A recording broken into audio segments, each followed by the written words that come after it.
అల్లు అర్జున్ గారి యాక్టింగ్ కన్నా తన డాన్స్ కి ఎక్కువ మంది ఫ్యాన్స్ ఉన్నారు భయ్య. అయితే పుష్ప మూవీ నుంచి రిలీజ్ చేసిన ఫస్ట్ సింగిల్ ని మినహాయిస్తే 3 పాటల్లో కూడా అల్లు అర్జున్ గారి డాన్స్ ని శ్రీలీల రష్మిక డామినేట్ చేసేలా ఉన్నారు. ఇంత పెద్ద మాస్ మూవీలో అల్లు అర్జున్ గారి మాస్ డాన్స్ ఉంటుందని ఫ్యాన్స్ అందరూ ఎక్స్పెక్ట్ చేశారు. తీరా చూస్తే రష్మిక ఇంకా శ్రీలీల డాన్స్ క్రెడిట్ అంతా తీసుకున్నారు. ఐటమ్ సాంగ్ నుంచి రిలీజ్ చేసిన ఒక్క స్టెప్ తో అల్లు అర్జున్ కన్నా శ్రీలీలకి ఎక్కువ క్రేజ్ వచ్చింది భయ్య.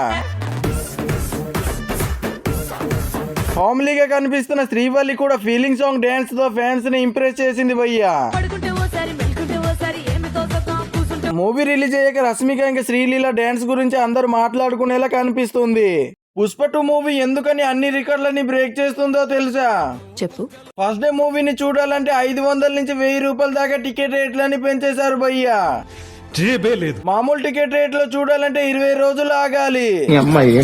అల్లు అర్జున్ తన ఫ్యాన్స్ ని ఆర్మీ అని పిలుస్తాడే తప్ప ఆర్మీ కోసం తన రెమ్యునరేషన్ మాత్రం తగ్గించుకోడు.